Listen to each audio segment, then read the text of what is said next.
¿cierto?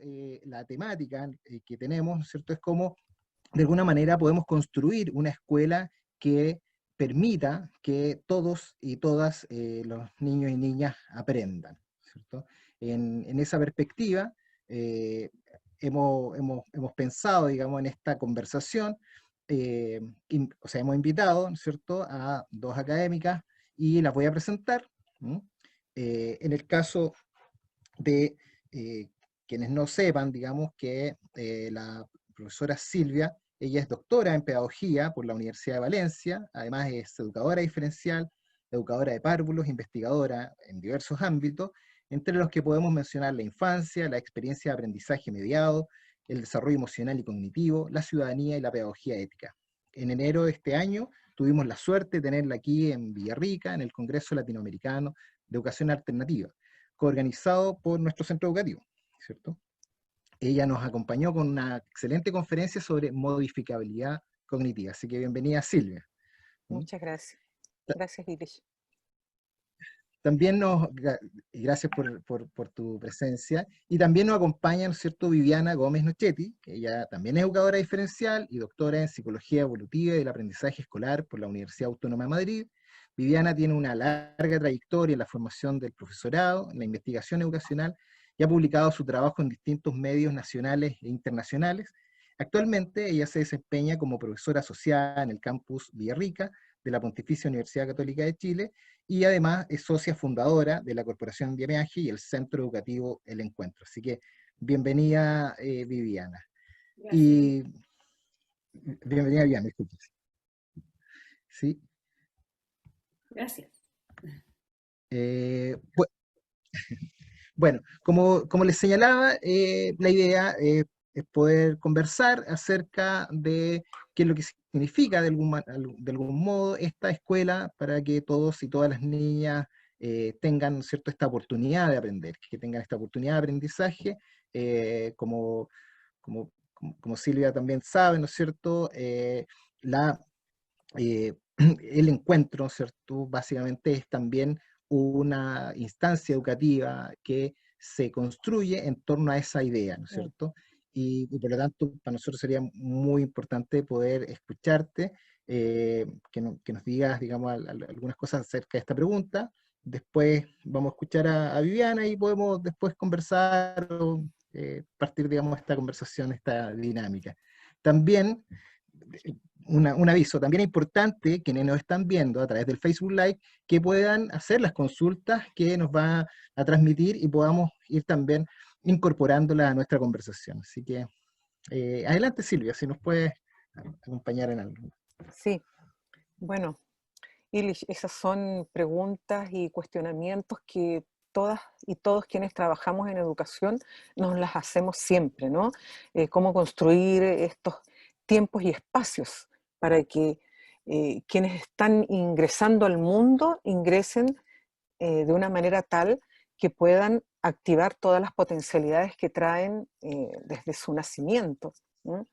Recién yo hablaba con otro grupo de personas preocupadas de la educación también, y no nos cansamos nunca de hablar de las natalidades que uno tiene en la vida, ¿no? Un concepto arendiano, las natalidades que tú las vas viviendo y las vas volviendo a vivir cada vez que te asombras y te sientes atraído genuinamente por algo, y eso es el aprendizaje, ¿no? El aprendizaje, aunque parezca nimio decirlo, porque casi es un discurso común, no es la repetición de contenido, ni es la mecanización de conceptos, sino que es la vivencia plena que tú tienes de que surja toda esa capacidad connatural que tiene el ser humano. Entonces, estas escuelas para que todos y todas los niños y niñas tengan la oportunidad para aprender, tiene que ser una escuela que nos muestre bifurcaciones, distintos caminos por donde ir, y no solo la línea recta que generalmente los procesos escolarizantes nos muestran. Por lo tanto, a mí me gusta mucho el concepto de la errancia, ¿no? La pedagogía errante. Es decir, yo te expulso, te dejo que tú te vayas, salgas de mi lado, ¿ah? Anda, camina, sal, dice Serres, Michel Serres, sal del vientre de tu madre, sal y camina, y sé libre, pero para que salgas, camines y seas libre, yo también como educadora tengo que estar observando el camino por donde caminas y tengo que estar ofreciendo ambientes que son propicios para que tú vayas, camines y te pierdas, porque si lo haces solo, todo podría suceder allí. Y eso también es un concepto de las natalidades, ¿verdad? Todo ser humano que nace puede suceder cualquier cosa porque es una radical novedad del nacimiento. Entonces, todo puede suceder allí. Y así como puede suceder que nunca aprendas o que lo que aprendas seas que no puedes aprender, como puede suceder que lo que aprendas sea lo que active tus potencialidades. Por ese lado yo tiraría como las primeras reflexiones que yo Muchas creo gracias. que las compartimos con Viviana, ¿verdad? Esto bueno, me lanzo a la errancia porque yo no sé lo que me voy a encontrar. El aprendizaje no es una certeza, el aprendizaje no es una línea recta, el aprendizaje es incertidumbre, emergencia, caos. Y para eso tengo que estar preparada.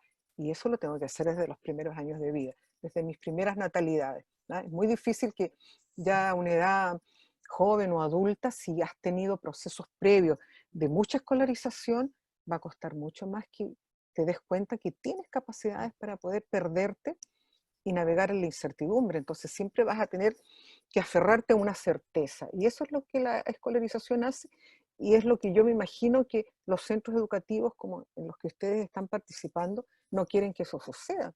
Al contrario, quieren que todos estos niños y niñas vayan caminando por estas bifurcaciones que les ofrecen distintas maneras de pensar el mundo.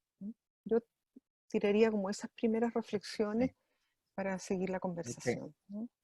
sí, muchas gracias, Silvia, por estas reflexiones que nos comparte y poder invitar a Vivi que nos pueda también compartir la suya, ¿no?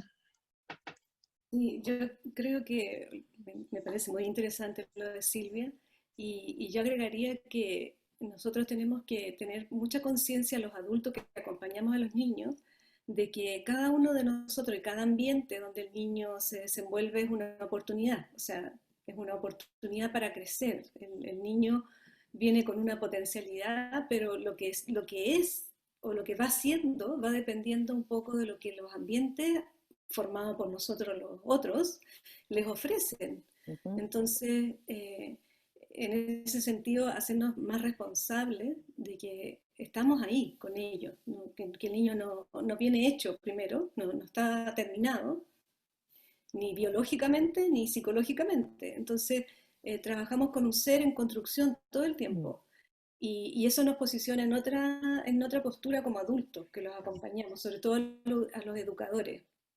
Entonces, yo creo que un factor primordial, primero, es abrir nuestra mente más, Mm. dejar de tener esa idea de que nosotros somos los que proponemos y el niño es el que hace, y dejar Mm. en el fondo que el niño nos muestre sus preguntas, sus intereses, sus curiosidades, que es una cosa natural en los niños.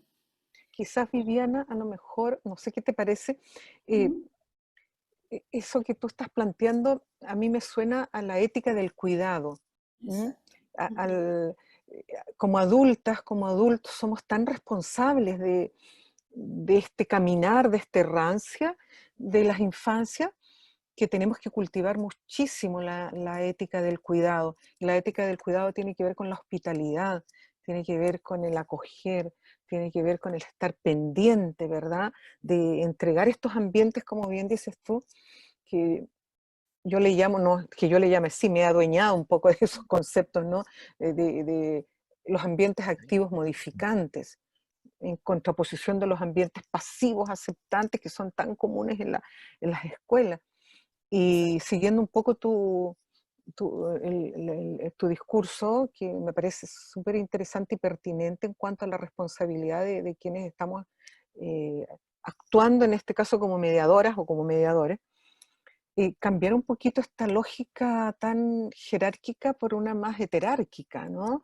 Donde la horizontalidad que se pueda dar entre quienes están aprendiendo también se legitime, porque Ujú. la superioridad y la autoridad como los adultos nos empoderamos de las infancias hace mucho daño. ¿m? Porque la lógica adulta no permite que afloren estas potencialidades y estas capacidades que los niños y las niñas traen. Entonces me parece fundamental ese punto que tú planteas de la responsabilidad adulta, que para mí es la ética del cuidado. ¿M? Exacto. Iris Sí, tenía... bueno, compartir con ustedes que Elizabeth Osorio, ¿no es cierto?, dice, en cada momento que escucho a Silvia vivo una natalidad. También ambientes modificantes para encontrar en propiedad su propio ser para aporte propio y hacia los demás. Yo, Gracias, este Elizabeth. concepto, bueno, que Elizabeth habla de natalidad y que de algún modo lo escucho también en Vivi, ¿no es cierto?, que nos dice esto de alguna manera como entender que somos seres en construcción, ¿no es cierto? O Mm. que los niños, ella señalaba que los niños y niñas son seres en construcción. Pero también los adultos y adultas, las personas adultas somos seres en construcción, ¿cierto? Tenemos ¿Ah? muchas Por infancias. Y yo supuesto, creo, claro. y yo les quería preguntar a propósito de eso, bueno, que también por mi deformación, que me dedico a la investigación de formación docente, digo, eh, cómo vamos también formando o cómo vamos transformándonos como docentes en esta comprensión de las natalidades y también de una mirada más heterárquica, ¿no? Así, Mm. ese fue el Sí, sí, concepto, ¿no? sí, Sea, quería jerárquica. preguntarle a usted, digamos, en términos del trabajo, cómo hacerlo, porque, claro, podemos decir de un día para otro, imaginémonos que haya una ley que dice, mañana todas las escuelas son de esta manera, digamos, ¿así? Son heterárquicas, No pero va a dar no ningún funciona así resultado. la cosa. No, No funciona así la cosa. no va Entonces, a dar ningún resultado. claro, ¿cómo podríamos hacerlo convocando al mundo adulto, pensando que nos Mm. están escuchando eh, docentes del encuentro, nos están Sí. escuchando familias, digamos, los padres, las madres? O sea, ¿qué Mira, ideas podríamos sí, en dar? primer lugar, yo comparto contigo, Ilish, que somos seres en construcción, como decía Viviana, no solo cuando somos niñas y niños, ahí con mayor razón, porque esa es la primera infancia.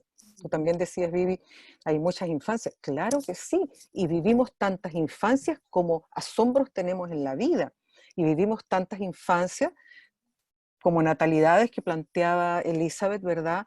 También van emergiendo cuando yo me asombro genuinamente, porque el asombro genuino lo tienen las infancias. El asombro nuestro es muy poco genuino, ¿ya? Exacto. Incluso hay personas adultas que dicen, es que yo ya perdí la capacidad de asombro. A mí me asusta cuando Sí, escucho eso, porque pienso que, bueno, esta reconstrucción permanente que el ser humano se tiene que hacer para poder entender el mundo, entonces, ¿en qué queda si yo ya perdí mi capacidad de asombro? ¿Mm? Entonces, ¿cómo puedo yo estar viviendo estas natalidades? Bueno, seguir bifurcando mis caminos y tratar de salirme de esta lógica tan jerárquica que marca y que aprisiona, que me despersonaliza, que me quita mi propia capacidad para poder entender el mundo. No sé, Viviana, cómo Sí. lo ves tú, pero yo creo que las infancias las vamos teniendo y reconstruyéndonos en las infancias cada vez que sentimos que el mundo nos entrega algo nuevo. Ujú. ¿M? Y que tenemos otras oportunidades para poder renacer. ¿M? Sí, yo creo que la educación ha sido por muchos, muchos años, décadas, la, como la formalización del conocimiento Ujú. y que le hace perder toda la cualidad emocional que tiene aprender. Entonces, eh, tenemos que rescatar eso, tenemos que rescatar que el aprendizaje es una maravilla y que responde a nuestras ganas de estar en este mundo. Entonces, yo creo que la meta es compleja porque nosotros hemos sido educados en una cultura que es así, desde arriba hacia abajo, el conocimiento ya elaborado, que ya respondió a las preguntas. Entonces, yo creo que lo más importante para los adultos es desaprender esa forma Mm. de ver la educación. Y qué difícil, Desaprender, ¿eh? dársela, claro. Mm. Qué Difícil porque la difícil. gente ya está Desaprender. identificado, claro, ya tiene una O sea, identidad. sí, sí, no, o sea, qué desafiante es el desaprender. Exacto. porque eso tendría que formar parte de nuestra manera de aprender, siempre desaprender y reaprender, pero nos han enseñado tanto a aprender lo que debería ser aprendido y no darnos las oportunidades de poder aprender lo que no está aprendido. Fíjate que se hablaba y se habla todavía mucho de aprendizajes esperados. ¿Cuáles son los aprendizajes esperados? Y los anoto. A mí me interesan los aprendizajes inesperados. O sea, esos que yo no tenía pensado que podían suceder. Esos son los aprendizajes que me interesan y esos son los aprendizajes que los niños y las niñas nos muestran a diario. Los aprendizajes inesperados. Por lo tanto, pautas, rúbricas, eh, estándar, checklist. Es que eso es una atrocidad.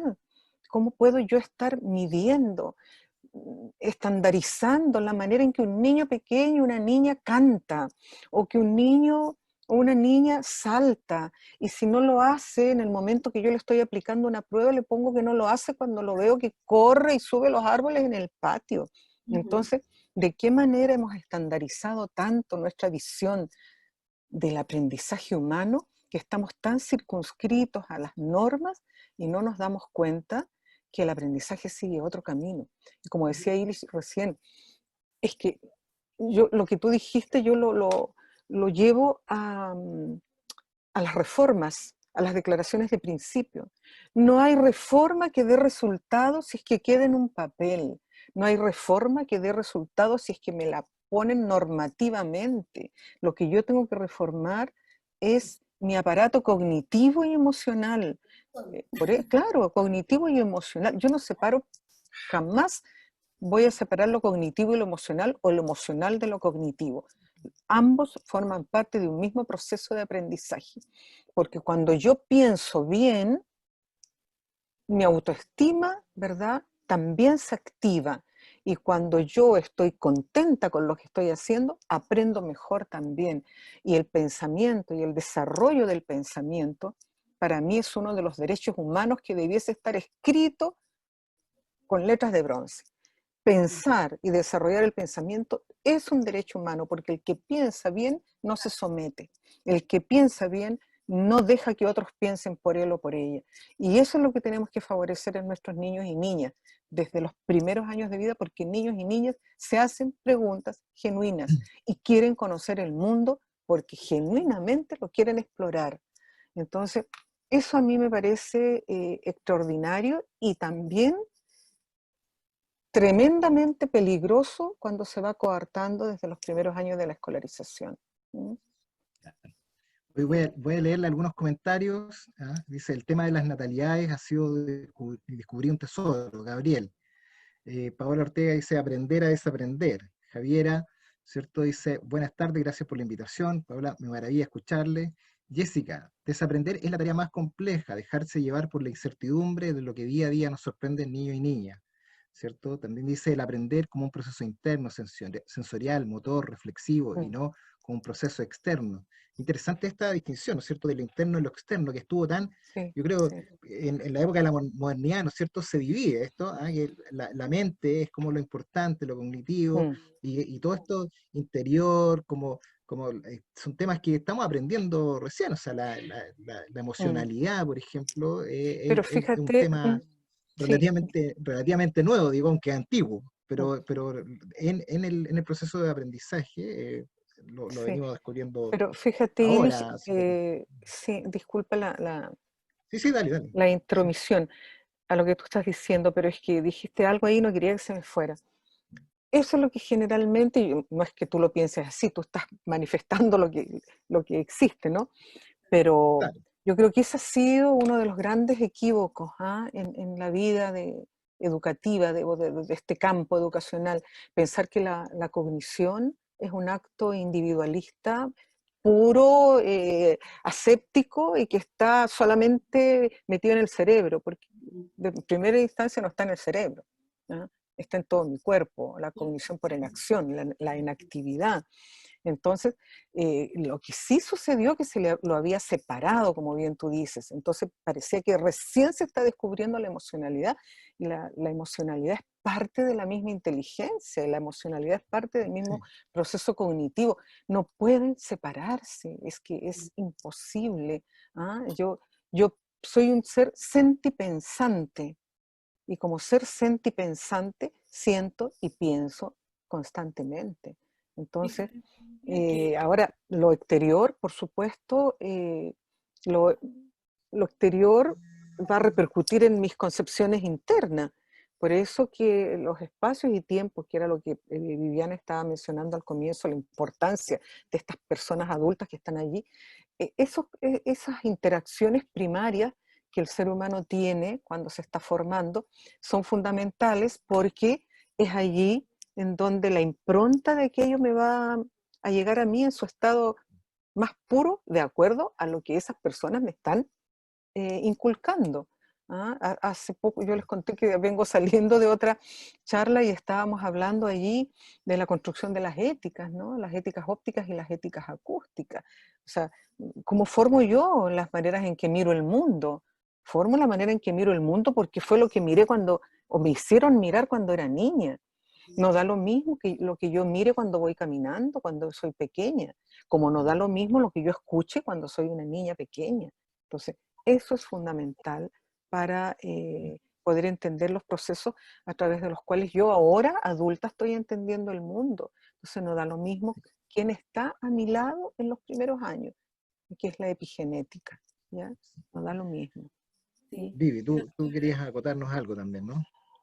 le agregaría a lo que Silvia está diciendo, que lo que nos hace humanos es que nacemos en un ambiente social Mm, y que dependemos de ese ambiente social, especialmente de los afectos, del clima emocional que se da, para poder sentir la confianza de ir hacia el mundo y conocerlo y Mm, explorarlo. Entonces, creo que nosotros tenemos que destacar un poco más la importancia que tiene la emocionalidad en los ambientes de mm, aprendizaje. Entonces, transmitir confianza en los niños, transmitir la idea de que se pueden equivocar, de que pueden hacer preguntas, que las preguntas nunca son estúpidas, que las preguntas siempre vienen de una original curiosidad mm. de los niños, expande a las personas, las hace fluir. Y yo creo que eso no lo veo en la educación actualmente.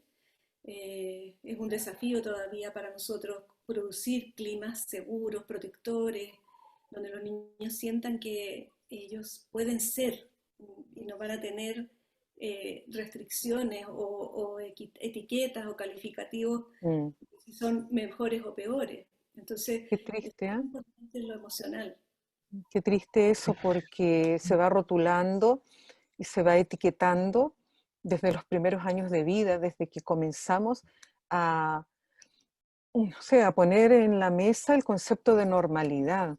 Desde que empezamos a hablar de normalidad ya hay anormales. Exacto. Entonces, claro. eso nos va cortando toda posibilidad. ¿Sí? Sí, Claro. Ahora, creo que el llamado es a autoanalizarse, Mm, a mirarse a sí mismo. Estoy poniendo barreras a los niños, a las personas que están conmigo aprendiendo. Estoy haciendo que sientan que pueden tener la confianza suficiente para expandirse o no. O sea, ir explorándose, porque nosotros venimos también de un sistema súper autoritario. Yo no creo que estemos todos libres de esas tendencias, ¿cierto?, a poner las cortapisas. Entonces, una actitud súper sana de un educador siempre es mirarse a sí mismo y preguntarse si está haciendo lo suficiente para poder abrir esos espacios de confianza, de una emocionalidad claro. positiva. Ahora, eso que en algún momento puede ser como el panorama, el diagnóstico de lo que hay.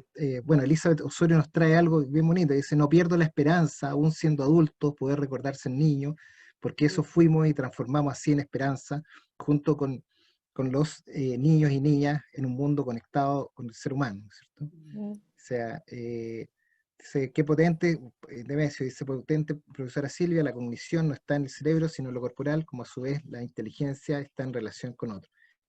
La relación individualista del sistema educativo actual está matando al ser humano, ¿cierto? Eh, aquí Javier, ¿no es cierto?, en el proceso de aprender por aprender implica dejar un espacio y tiempo a la reflexión libre dentro de la propia planificación del mediador y la dificultad que surge cuando se estructura una planificación tan agotada que no dé espacio al aprendizaje profundo y a las particularidades de los estudiantes. Paola Ortega, el desafío es cambiar eh, la educación mientras se considera una amenaza el libre sentipensar.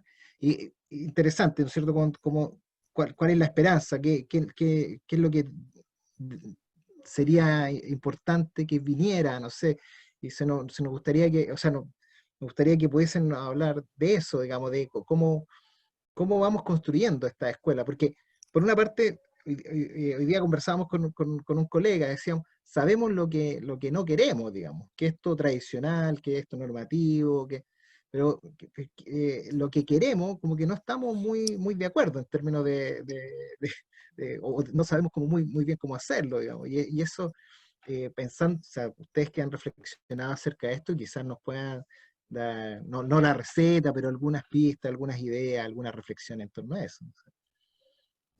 Mira, yo así como no puedo separar la cognición de la emoción, no puedo separar la pedagogía de la política. ¿Mm? Yo creo que esa es una manera de abrir también otras ventanas u otras puertas enormes para entender lo que pasa con los procesos educativos. Una cosa, o sea, no se pueden separar, pero en este momento, para hacerlo, para hacer algo más analítico, ¿verdad? Ponemos por un lado el ser sentipensante, pero ese ser sentipensante está ocupando espacios y tiempo en la ciudadanía, en la vida, en una vida en la cual se lo ha excluido a ese sujeto de las posibilidades que tiene de ocupar esos espacios. Me refiero a todas las vulneraciones que se hacen de los derechos de niños y niñas y de los conceptos tan eufemísticos que se ocupan cuando se habla de niños vulnerables o de niñas vulnerables o de poblaciones vulnerables, siendo que lo que tendríamos que decir es niños vulnerados, niñas vulneradas, poblaciones vulneradas, porque lo que hemos hecho con ellos y con ellas es eso, al privarles la posibilidad de sacar a flote todas sus potencialidades. Fíjense que esto también lo dije en otros espacios, ¿no? Y en otros tiempos. Y es una reflexión en base a las lecturas de Hannah Arendt. Cuando un niño fracasa en primer año básico, no es solo un problema pedagógico, es un problema político. ¿Y por qué es un problema político?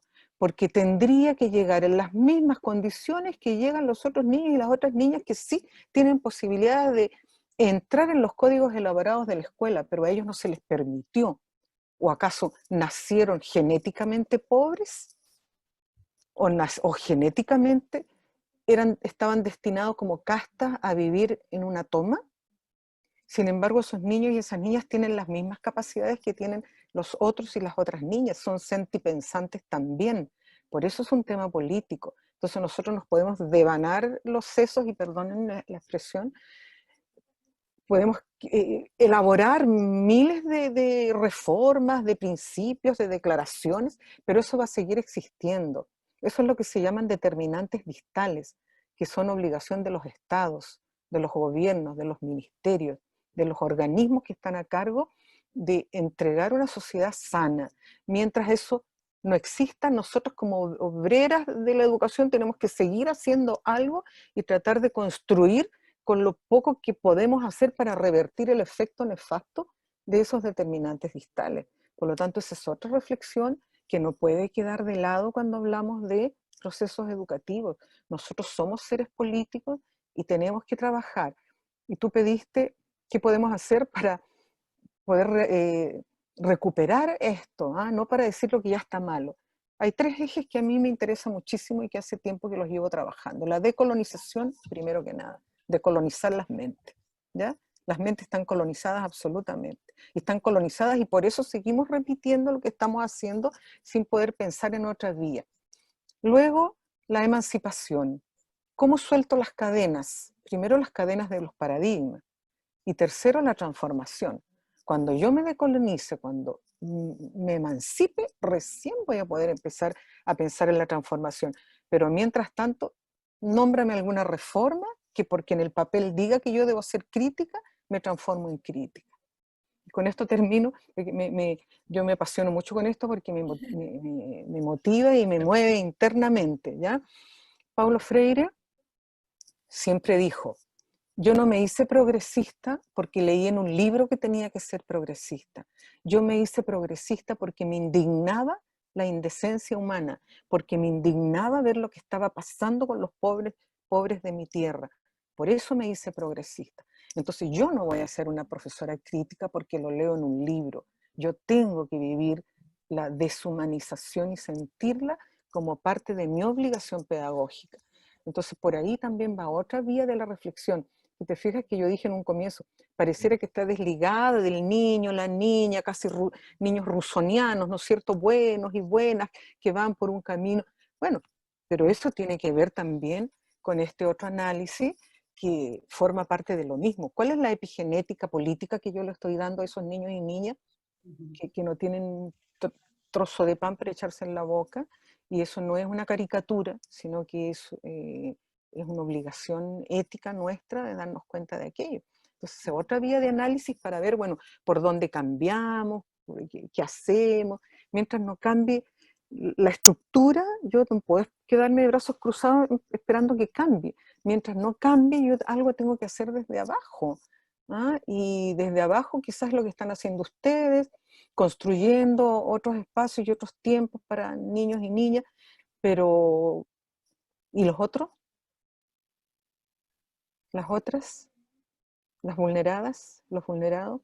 ¿Pueden entrar en estos espacios? Entonces, esos también son análisis que yo creo que nos tenemos que hacer, ¿no? Sí, yo cuando decía autoexaminarse, me refería a esa idea de que uno tiene que darse cuenta de que está moldeado de alguna manera por la forma en que ha sido educado y tratado en donde le tocó estar. Mm. Nosotros estamos en un momento histórico en que nos estamos dando cuenta más todavía, o sea, este despertar en el fondo que empezó el año pasado, que hizo aflorar muchas ideas que antes estaban como escondidas, que la gente no reconocía. Entonces yo creo que es un momento muy importante y que yo creo que puede generar mucha fuerza para adelante y ganas de querer hacer las cosas de otra manera. Eh, yo creo que trabajar en la formación de profesores es un lugar muy privilegiado para eso, para poder mover las mentes, los corazones de las personas que se van a dedicar a la educación, que es una tarea compleja, Mm. porque uno si no se autoobserva no descubre esas cosas que están encarnadas por tanto tiempo. Y entonces creo que requiere más trabajo entre nosotros los formadores para poder tener una idea común como un fin de hacer despertar esta conciencia de los futuros profesores, porque hay que romperlo. O sea, parte de desaprender tiene que ver con esa ruptura de los paradigmas que nosotros hemos naturalizado, Sí. hemos incorporado por tanto tiempo. De hecho, hoy día en la mañana leía un comentario que hacía una persona al libro de Pedro Cayuqueo de La historia secreta mapuche.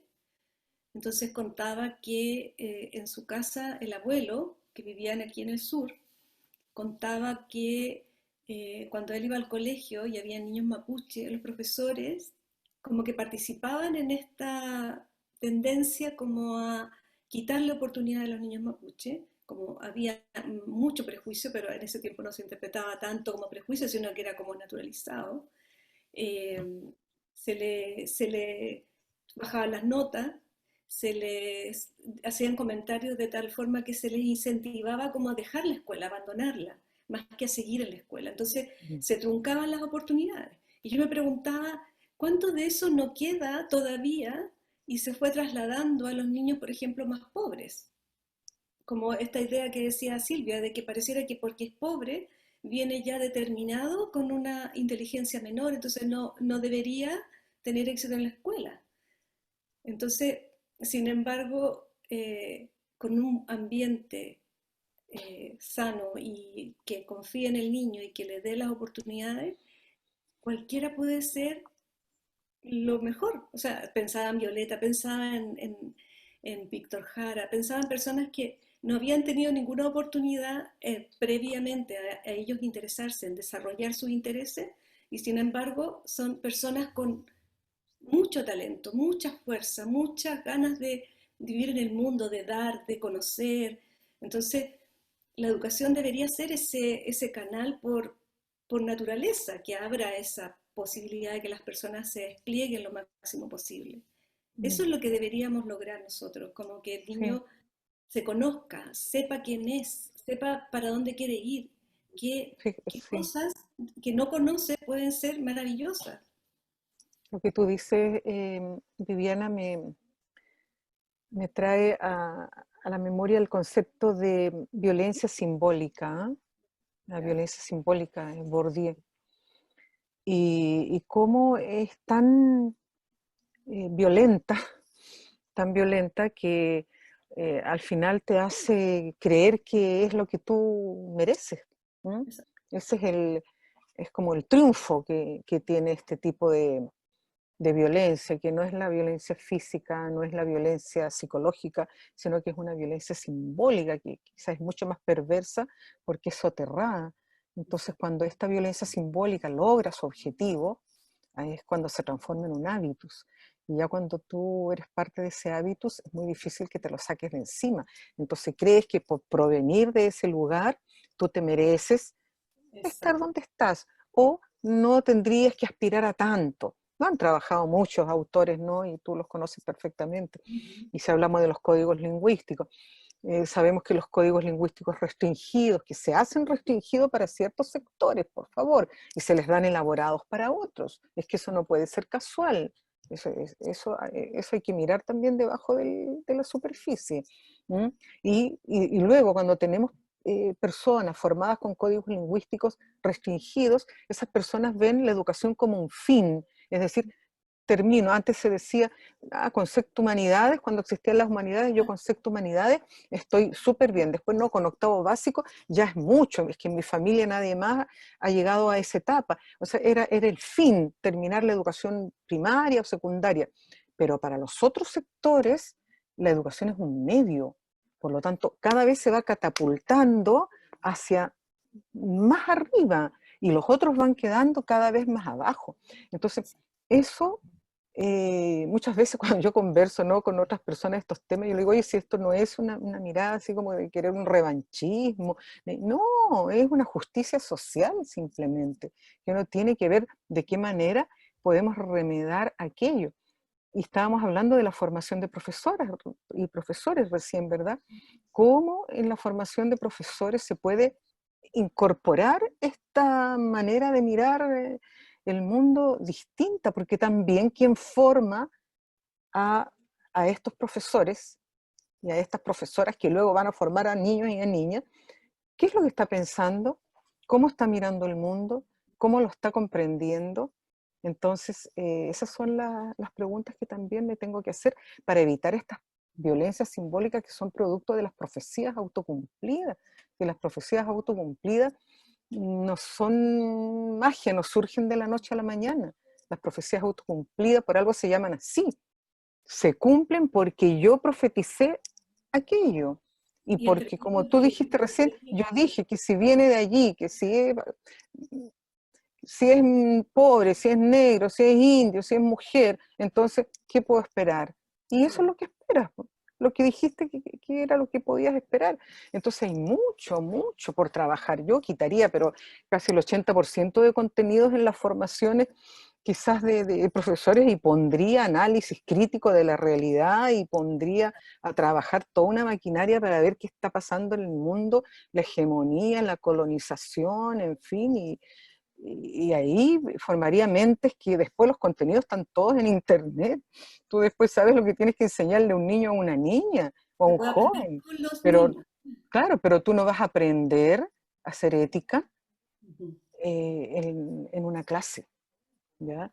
Tú tienes que haber vivido la ética, sí, en tus epigenéticas anteriores. Entonces son temas súper complejos. Sí, A mí me preocupa mucho la sí. formación de Voy a leer algunos profesor porque comentarios. También. no se Si escucha. voy a leer algunos Ah, comentarios, dice todo lo que señala Silvia, se me viene a la mente la metáfora de la caverna de Platón, tan vigente con la decolonización en las mentes. Pablo Ortega, gracias Silvia, tiene mucho sentido para mí tus palabras. Elizabeth nos dice, los niños hasta hoy en día son los parias de la sociedad, no son tomados en cuenta porque no se les da la valía y como nos señala nuestra Silvia, no los consideramos sagrados. Paola Ortega dice, Viviana, esa es la manera de romper el círculo, educar a las y los educadores. Javiera dice, las profesoras y profesores también participando de estos procesos de construcción y cambio de creencia.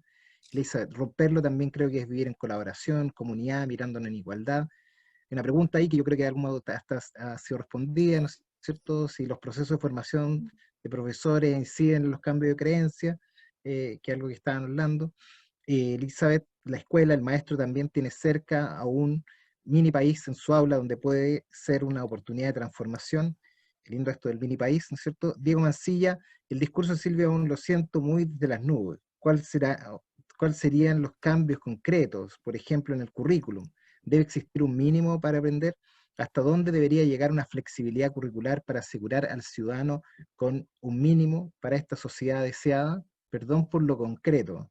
No, nada de perdón. Yo creo que aquí todas las preguntas son sí, buenas por preguntas, supuesto. digamos. Si el tema Mm, es esto sabiendo que nadie tiene la verdad, sino que mm. estamos en una conversación, en búsqueda de ideas, de nuevos rumbos. Así que, Silvia, te Sí, dejo mira, la pregunta, digamos.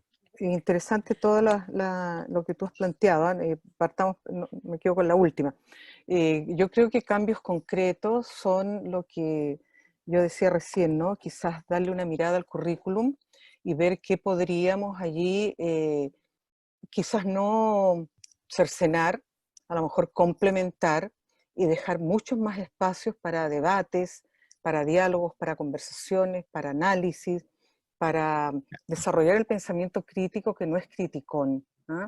Y yo creo que mientras más pensemos en esto que nos rodea, porque todo lo que yo estaba planteando no son situaciones exageradas, sino que son acontecimientos que en la vida diaria los estamos viendo.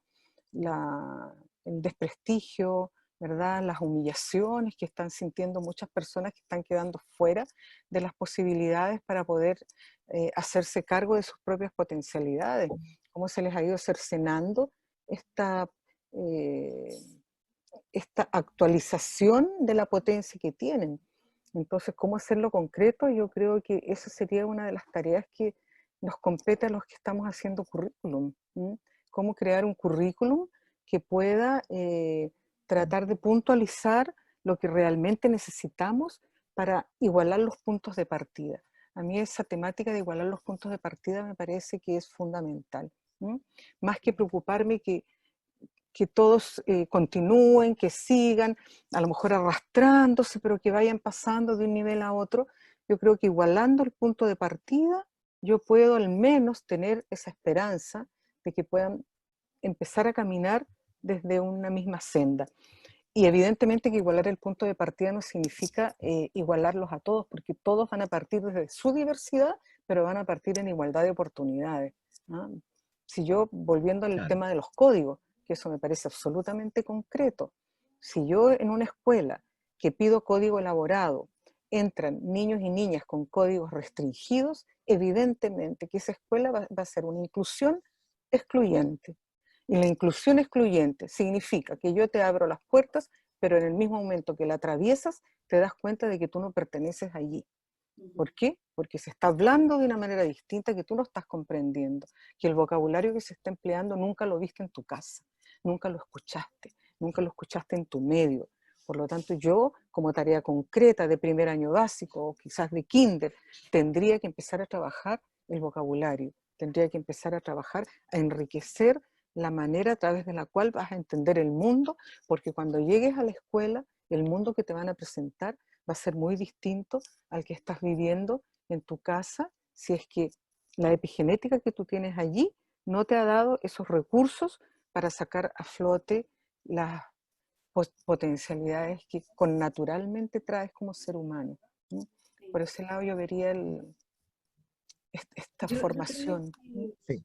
Bueno, hay, Vivi quiere agregar algo, ¿no? Que es sí, importante. hay, Gracias. hay cosas que es Gracias. importante como clarificar, que igualar al comienzo no significa compensar nada. O sea, Ujú, mucha gente cree que es como darle lo que le falta al niño, como si exacto. por ser pobre o algo le faltara un pedazo que no tiene. O sea, las potencialidades están ahí. Y mejorar el código, mejorar el lenguaje, se mejora hablando, no se mejora Mm, escuchando a alguien. Entonces hay que hacer que los niños hablen, que exploren, que conversen entre ellos, que se cuenten lo que les interesa, lo que saben hacer, lo que les preocupa. eh, y nada mejor que partir desde el juego natural de los niños. Ahí uno ve todas las cosas que a ellos les interesan.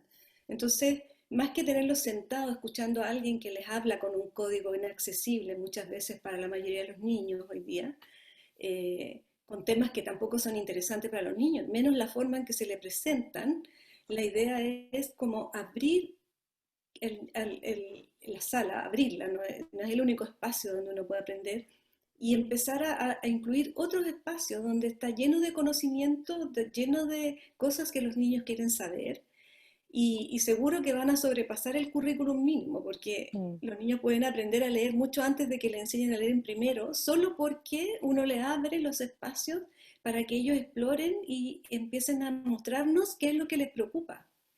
Entonces, yo creo que es importante como comprender que los niños nacen muy parecidos, o sea, si uno los evalúa al principio, los primeros meses de vida, biológicamente vienen muy parecidos. La forma en que son educados en los ambientes que empiezan a entregarles más o menos condiciones para que puedan desarrollarse, van haciendo que se vayan separando en el tiempo, pero si nosotros vamos dando más oportunidades, esas diferencias no tendrían por qué empezar a separarse tanto. O sea, podríamos tener niños que sigan caminos más o menos parecidos.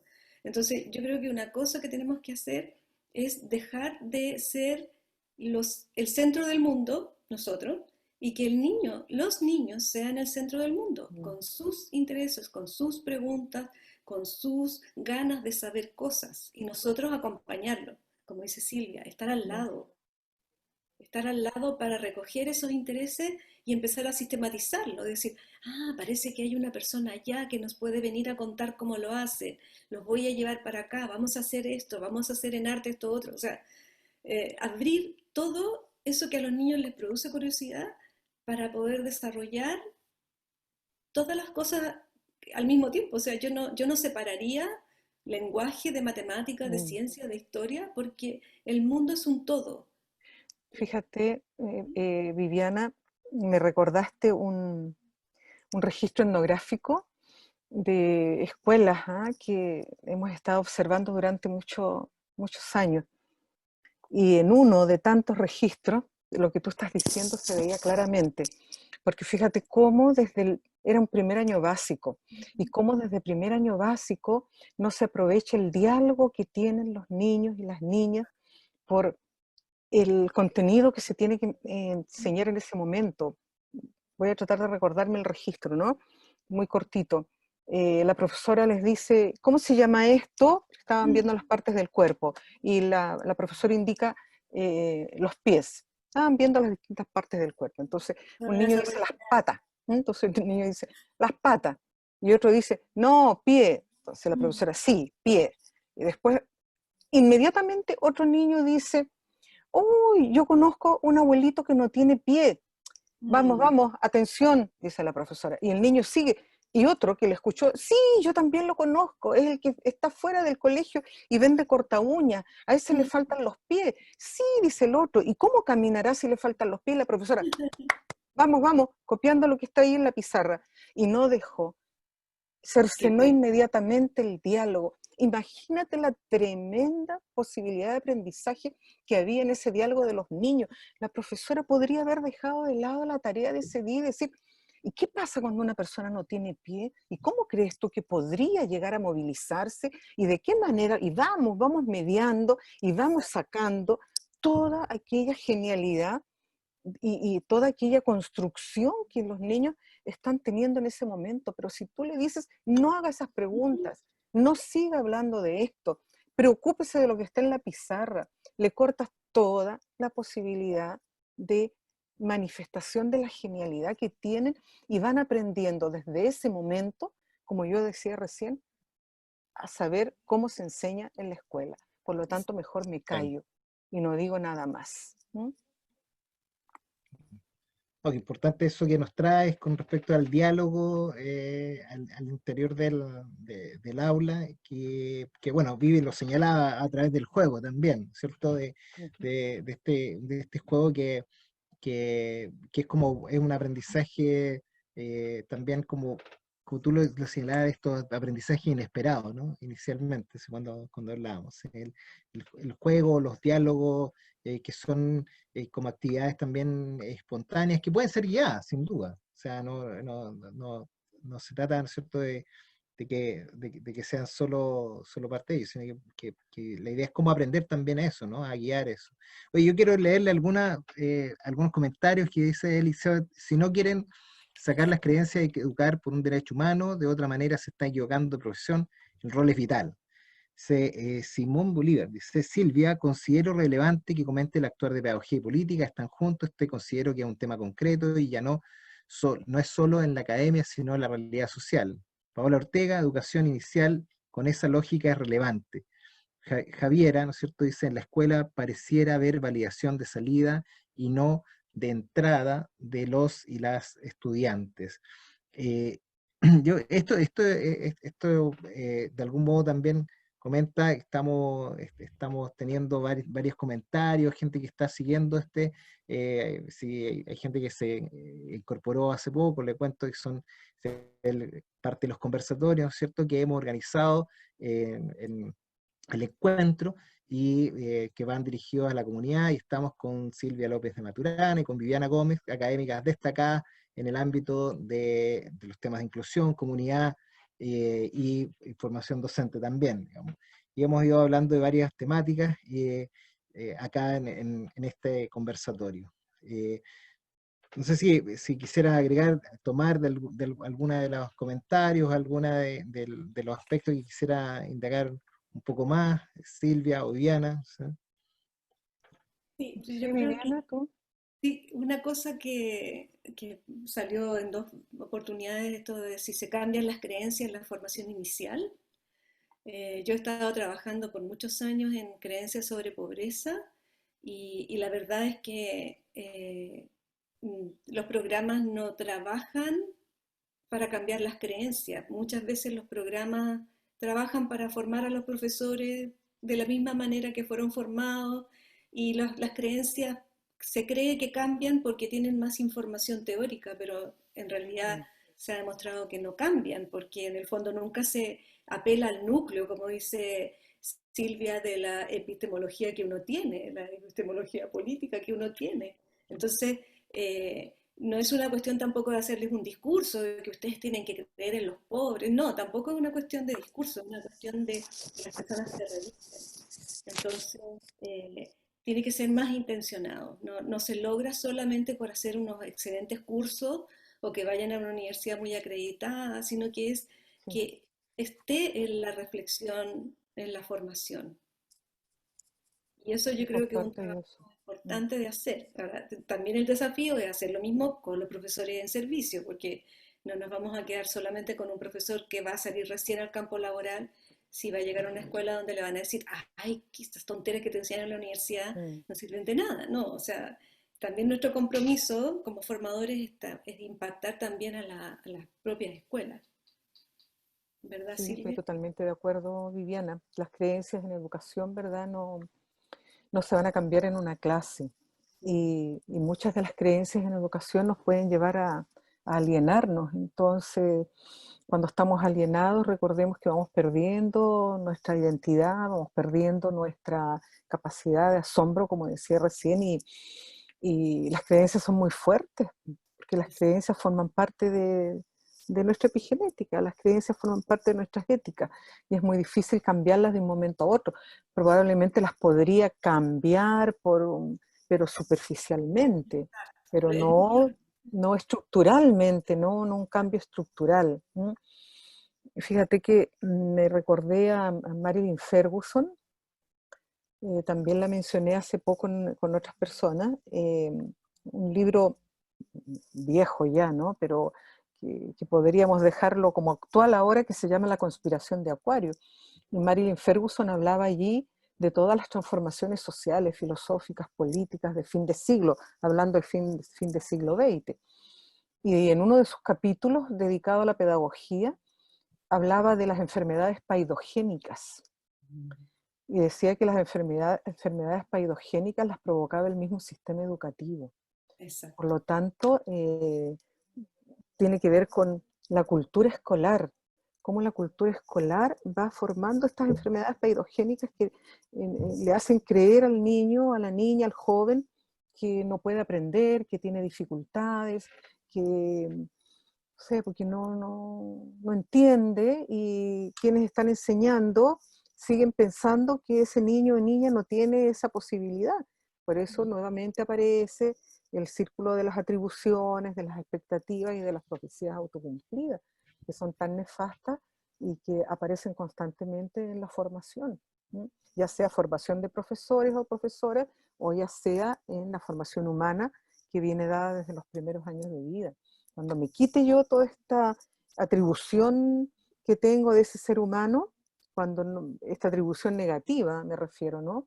Que yo, si a mí me dicen que no va a crecer pasto en un terreno de cemento, ¿para qué me voy a esforzar en plantar algo en el cemento si ya me dijeron que ahí no crecía pasto? Pero si yo creo que sí puede crecer pasto en el cemento, voy a ser capaz de romperlo con una picota y voy a hacer que salga pasto de allí, ¿verdad? Entonces, esas son las creencias que yo también tengo que tener, y esas son las convicciones que tengo que tener con cada niño y niña que yo recibo, ¿ah? Con Viviana ambas también somos educadoras diferenciales y sabemos el tremendo riesgo que se corre cuando se etiqueta y se rotula a un niño, porque lo deja de por vida pensando que está imposibilitado para aprender, y todos y todas podemos aprender. Es que es Down. ¿Y cuál es el problema? ¿Cuál es el problema que sea Down? Puede aprender, es que tiene parálisis cerebral. ¿Y cuál es el problema? Y por favor, es verdad lo que estoy diciendo. O sea, ¿cuál es el problema? Puede aprender igual.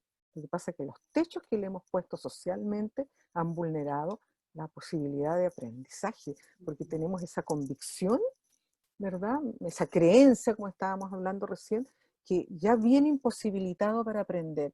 Y cuando yo lo creo así, pues se cumple. No es magia, es simplemente el poder de las creencias. Yo creo que hay una cosa que ¿Viviana? me recuerdan tus palabras, Silvia, que es como preguntarnos qué es lo que queremos que sean los niños en el futuro. Mm. ¿Para qué educamos? ¿Cuál es la meta del hombre, de la mujer en este mundo? O sea, ¿estamos educando para que nos demuestre que saben un cúmulo de datos? ¿O estamos educándolos para que sean ciudadanos, aportadores, felices, confiados en quienes son, personas que sean aportadoras a la sociedad? Si queremos eso, tenemos que cambiar la educación que tenemos, porque hasta el momento hemos formado personas que no confían en su capacidad de aprendizaje y que no disfrutan del aprender. Yo creo que hoy en la pandemia se nota más, porque algunos padres dicen, bueno, no importa que no tenga computador y no vaya a la clase, total, no aprende mucho. O sea, ha servido como una razón para no esforzarse mucho, porque los niños se conecten a las clases por internet. Pero es razonable si su experiencia educativa ha sido de tan mala calidad que no encuentran el valor que tiene educarse, porque no ha sido una experiencia gratificante, no ha sido una experiencia que les haga crecer, que les abra nuevas oportunidades. Qué triste, Entonces, ¿eh? Qué ahí yo triste creo que eso. tenemos una deuda. muy Es grande. una deuda tremenda, porque fíjate, eh, Gianni Rodari, en su libro La gramática de la fantasía, ¿verdad? Planteaba por qué aprender llorando lo que Ujú, podemos aprender riendo. exacto. Cuando yo leí eso, me llegó muy profundo porque, claro, ¿por qué aprender llorando lo que puedo aprender riendo? Si un niño y una niña tiene que aprender riendo, jugando, como decías tú recién, ¿verdad? Pero aprende a temprana edad que es latoso, tedioso, no quiere ir, cuando tendrían que ir con ganas, con deseos, qué bueno, voy a la escuela, voy a aprender, me encanta aprender, pero no en todos los casos sucede así. Entonces, ¿cómo le hacemos la vida buena? ¿Mm? ¿Cómo le hacemos una vida buena? Y la vida buena es la vida ética. ¿Mm? Ujú, ujú, sí. Sí, muchas gracias por sus palabras. Quisiera leer algunos comentarios. Elizabeth nos dice, si nos mezclamos en la diversidad ocurre la riqueza. También, aquí también hay una brecha de exclusión vergonzante de niños con alguna condición en situación de discapacidad que son doblemente vulnerados exponencialmente con la familia. Eh, Se refiere a la región, ¿no es cierto? O al país, no sé. Paola Ortega, limitar la participación y el diálogo tiene a mi juicio relación directa con la vocación genuina y con la falta de valoración por reinventar la educación. Hay mucho temor al cambio. Andrea Celeste nos dice, gracias por permitirnos participar de este momento de conversación. Hay bastante que reflexionar. Gracias a ti, Andrea, y también a todos y a todas las que nos están escuchando, permitirnos este espacio, que si no hay audiencia tampoco tiene sentido esta conversación. Así que muchas gracias a ustedes. Elizabeth, ¿no es cierto?, dice, comencemos por agregar asignaturas de cómo equivocarnos para crecer. ¿Sí? Cómo nos equivocamos, ¿cierto? Como un derecho.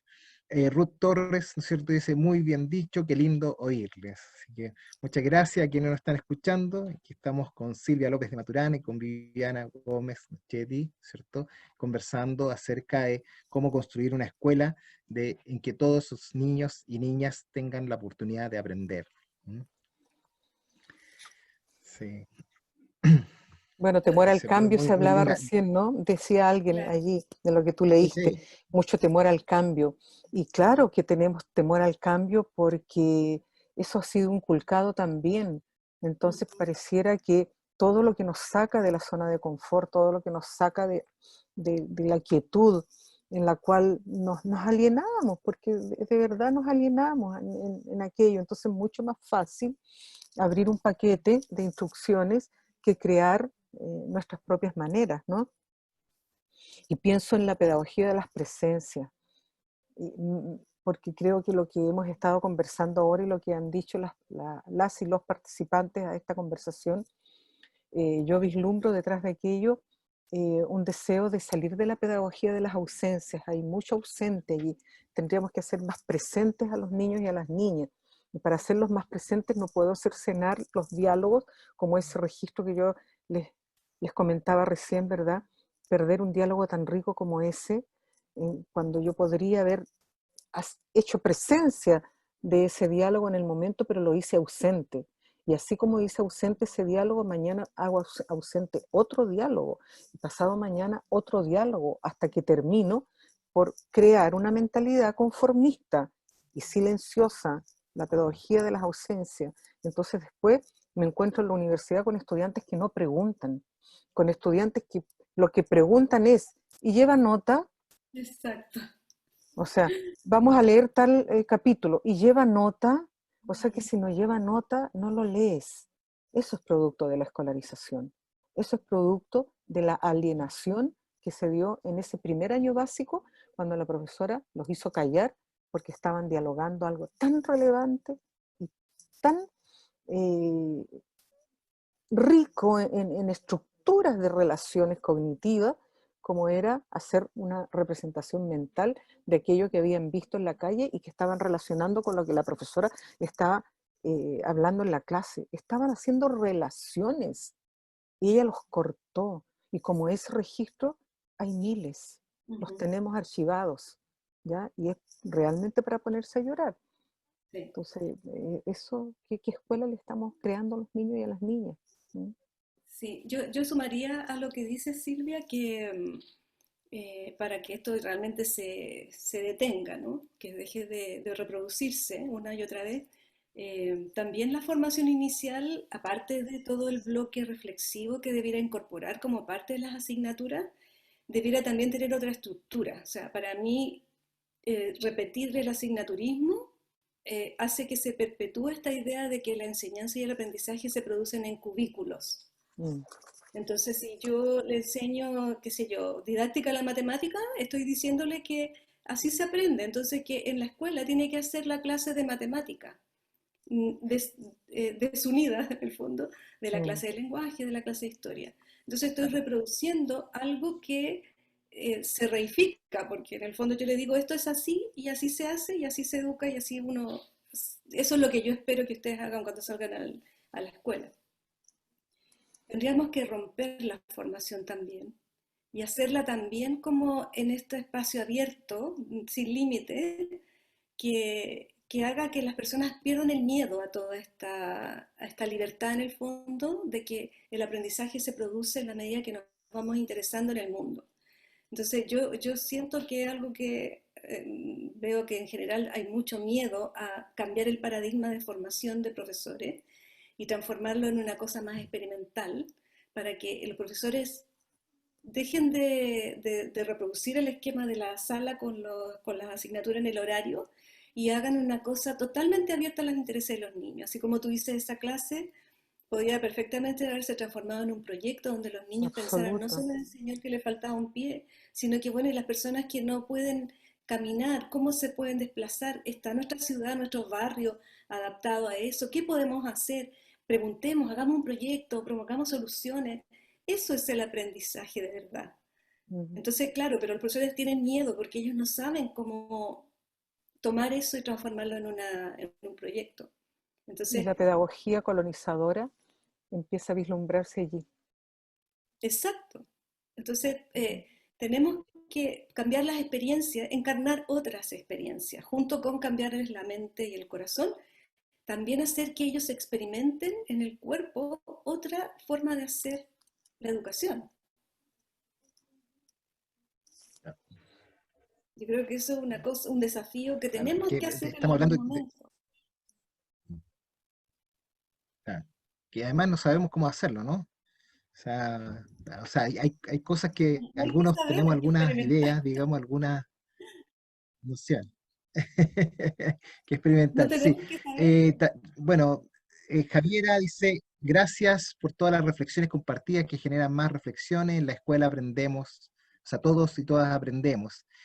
Tatiana Fuentes, que es una profesora del grupo Monitos del Monte, del encuentro. Muchas gracias, Tatiana. Dice, gracias, Viviana y Silvia, por levantar tan necesarias reflexiones. Estamos en un momento tan importante y lleno de interesantes cuestionamientos. Sin duda, ¿no? Estamos haciendo esto en un periodo, digamos, bien convulsionado, en que hay una serie de incertidumbres, pero también nos traen regalos dentro de todo esto, de todo lo cruel que pueda haber, ¿no? Nos traen regalos en el sentido de decir, chuta, parece que hay cosas que estábamos aprendiendo y que no eran las que teníamos que aprender, digamos, sino que son otras, digamos. Yo creo que esta conversación ha salido varios de esos temas.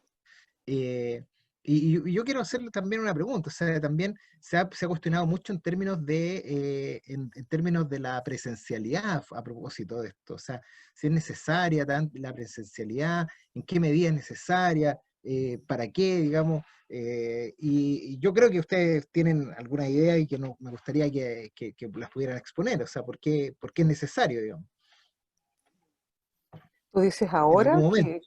No, que no, los no, no, niños... no, no ahora, no, perdón, no me vayan a malinterpretar, digamos, no, no, no, no, ¿A qué te refieres con la no, presencialidad? no, me refiero que en algún momento volver, porque hay una idea como esto de que la escuela pueda cambiar, digamos, como era, pero en algún momento tenemos que encontrarnos, ¿no? Mm. ¿Para qué? ¿Cómo sería ese encuentro, digamos? a propósito de todo lo que hemos hablado, ¿no? Mira, Porque yo creo que a los propósito, niños, disculpa, a ¿sí? propósito de lo último acerca de los contenidos, sobre todo, o sea, que Mm, tú misma dijiste, digamos, hay cosas que parece que no son las vitales, digamos. Y yo mm, creo que si uno de los temas que se ha aparecido hoy día es que hay algunos elementos que no son los vitales, sino que hay otros que son los esenciales, y como la emocionalidad, la corporalidad, digamos, pero pensando eh, en estas, en estas nuevas formas de mirar, digamos. O sea, mm. eh, Mira, yo ¿cómo, creo cómo que piensas tú? Además, pensando en esta sí, construcción de lo escolar. es solo pensar, porque la solución, yo no tengo ninguna solución y ojalá no la tenga nunca, ni un manual como para decir lo que hay que hacer, ¿no? Porque si no, no nos estaríamos reconstruyendo nunca. Y claro, vamos probando en la vida y vamos viendo de qué manera podríamos hacerlo mejor, ¿no? Y que resulte algo agradable para quienes estamos formando. Yo creo que creyendo mucho en la escuela, yo soy una defensora de la escuela, creyendo mucho en la escuela, yo creo que niños y niñas pueden aprender perfectamente, en este caso sin la escuela presencial. ¿Ah? Va a depender también de los espacios y los tiempos en los cuales estén viviendo. Y aquí hago el nexo que recién hice con la pedagogía y la política, que no pueden estar eh, descoordinados, porque claro, podríamos decir, bueno, si también pueden aprender en la casa, porque en la casa pueden tener elementos en los cuales se pueden, pero cuando están viviendo 10 o 4 durmiendo en una misma cama, o cuando están cocinando dentro de la misma habitación porque solamente tienen una y un colchón tirado en el suelo. Entonces, ¿qué pretendo hacer allí? Que los aprendizajes se produzcan en la casa, pero cuando llegan a la escuela, ¿cuál es la diferencia del tipo de aprendizaje que van a tener allí? Están en otro lugar, en otro espacio, pero lo que están aprendiendo para que forme parte de sus constructos, ¿verdad? Mentales y emocionales, eso es lo que nos tenemos que preguntar. Entonces, estas temáticas tienen muchas aristas que no son fáciles de dar una solución en un momento dado. Como alguien dijo, de las participantes que tú leíste recién, que yo también le agradezco, ella dijo, gracias por las reflexiones, yo te digo a ti, a la persona que dijo esto, gracias por pensar que sí son reflexiones y que nos tienen que llevar a reflexionar mucho más, porque yo no sé qué podemos hacer, no sé qué podemos hacer, pero sí quiero tratar de hacer algo, tratar de hacer algo y contribuir con lo mínimo que sea para poder dar las oportunidades que niños y niñas puedan aprender. Ahora, ¿quién está con ellos y ellas en este momento en las casas? ¿Ah? ¿Quién tiene acceso realmente para que le llegue la información a través de la virtualidad? ¿Quién tiene las posibilidades de tener un espacio tranquilo para que nadie lo perturbe? Entonces, todas esas situaciones nos tenemos que poner nosotros en juego y ahí sacar a flote nuestra propia creatividad también para pensar, bueno, y si yo soy docente, si yo soy profesora, ¿qué puedo hacer en esta realidad que está teniendo esta alumna o este alumno en este momento? No le puedo pedir lo mismo. ¿Ah? No puedo pedir lo mismo al de esta escuela y al de la otra. ¿Cómo creo? ¿Qué invento? ¿Qué hago para que puedan aprovechar estos espacios? Porque espacios para aprender están todos. Y sabemos que niños y niñas aprenden más informalmente que formalmente. Aprenden mucho más en la calle, en el barrio, en la casa, que lo que pueden aprender en el colegio. Aprenden, digo, aprendizajes de la vida, Sí, sí. no contenidos, aprendizajes de la vida. ¿Ya? Se aprende mucho más de manera informal que de manera formal. Y ya sabemos, ¿verdad? Y lo hemos escuchado tantas veces.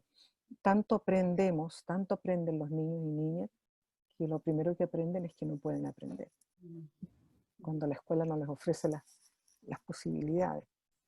Entonces es un tema Sí. súper complejo Sí, y yo creo súper que complejo. hay una, Sí, o sea, yo entiendo esta pregunta de Illich solo porque estamos en una pandemia, porque sí, yo no, sí, en la sí, escuela sí, sí. no se puede reemplazar por un computador, o sea, Claro. porque somos seres sociales y lo que nosotros tenemos que aprender para ser verdaderamente ciudadanos se construye con otros. Entonces la escuela es un lugar donde pasa eso, la Mm, ciudadanía.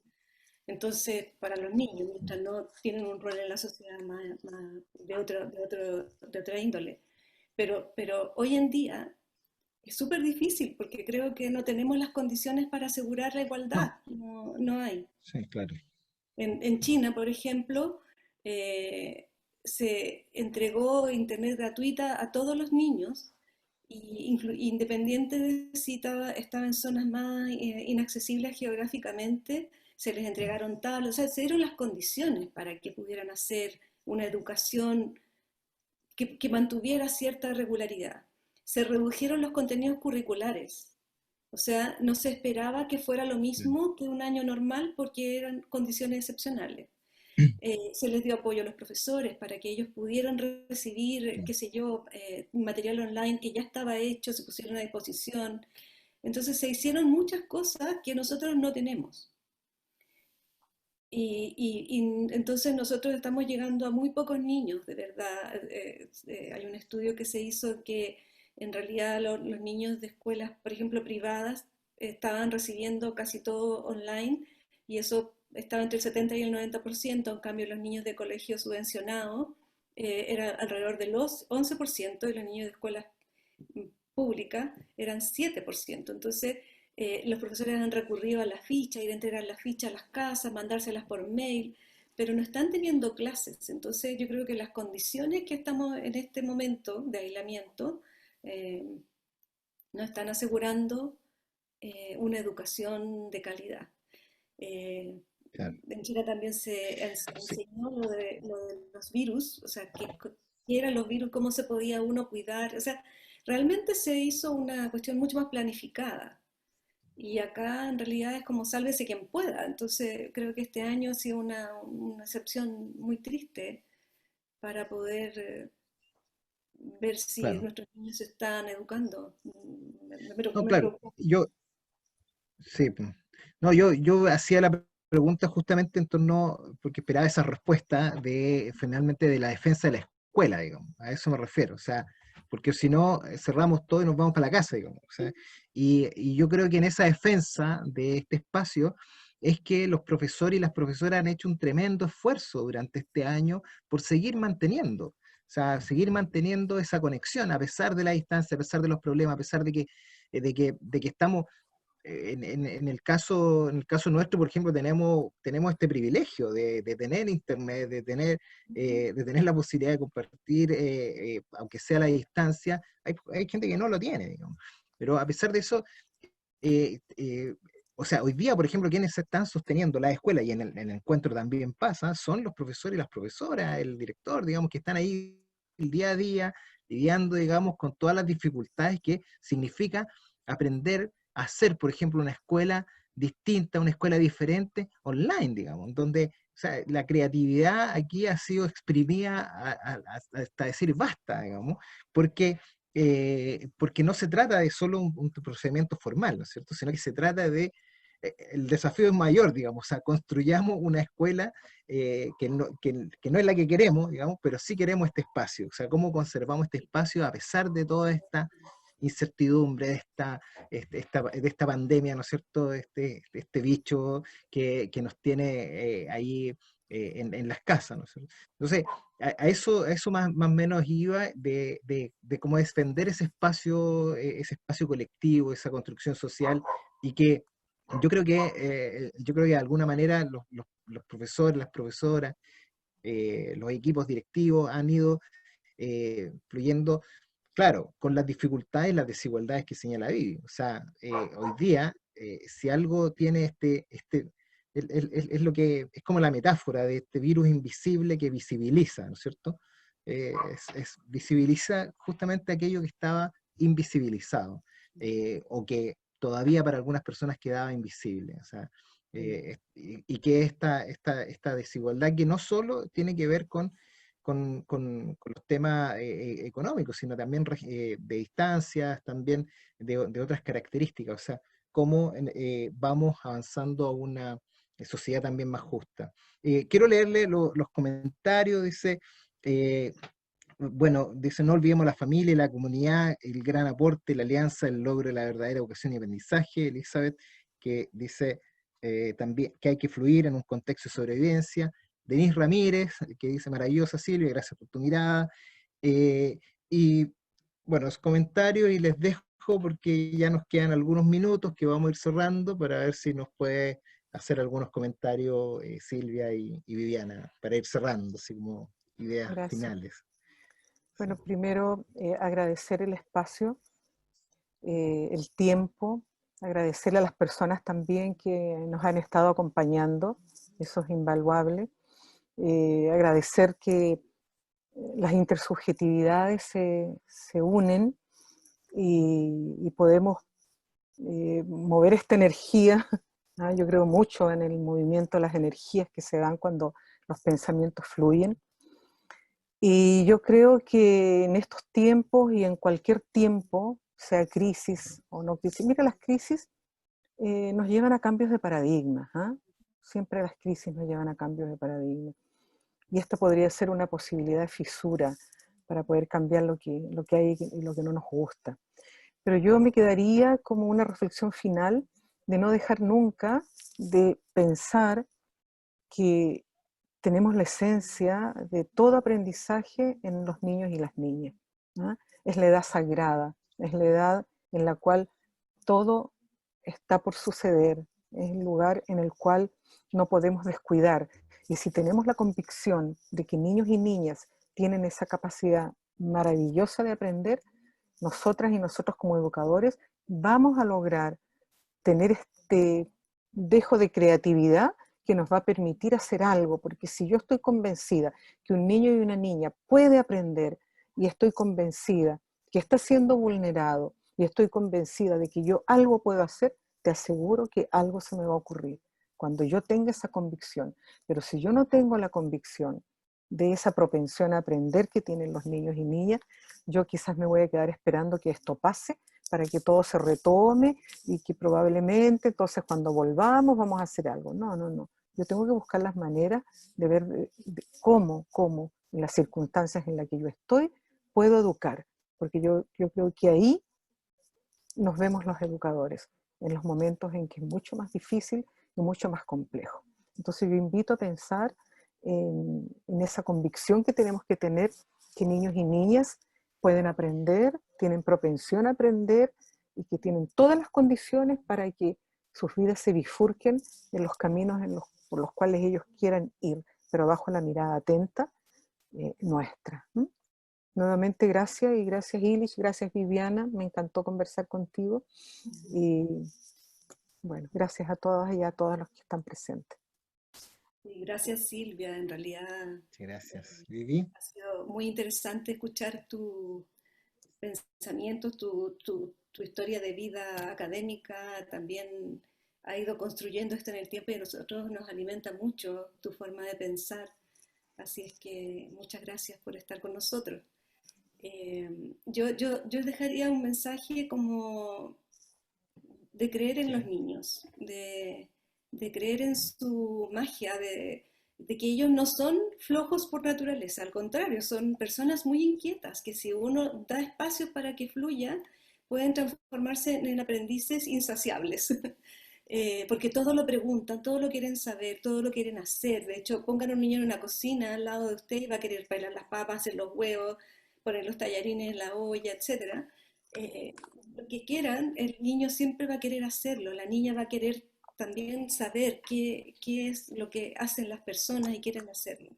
Entonces confíen en eso y despierten también sus propios niños, revívanlos para que puedan ser capaces de ponerse en la mente del niño y no estar llevándolo siempre a esta cosa formal que no hace fácil aprender. Entonces, como eso, despertar al niño para que hagamos crecer a nuestros niños, independientemente de dónde vengan. Bonito. Hoy muy, muy bonito, muchas gracias. La verdad es que ha sido una tremenda conversación contigo, Silvia, y bueno, con Vivi, que ya hemos tenido muchas conversaciones también, pero muy interesante esta conversación. Quiero agradecer a todos y todas quienes nos acompañaron hoy día, a quienes comentaron, y especialmente, bueno, Silvia y Viviana, y a Manuel, que está también en el backstage de estas conversaciones. Quiero señalarles que con esto cerramos el ciclo de conversatorio. Esperamos volver a abrir un nuevo ciclo más adelante, pero agradecer a quienes estuvieron en estos distintos conversatorios que ha organizado el encuentro. Así que muchas gracias a todos y bueno, Gracias a ustedes. que estén bien en sus casas, con cuidado, cuidémonos entre todos. Gracias. Sí, Un gracias. abrazo. Suerte. Cuídense mucho.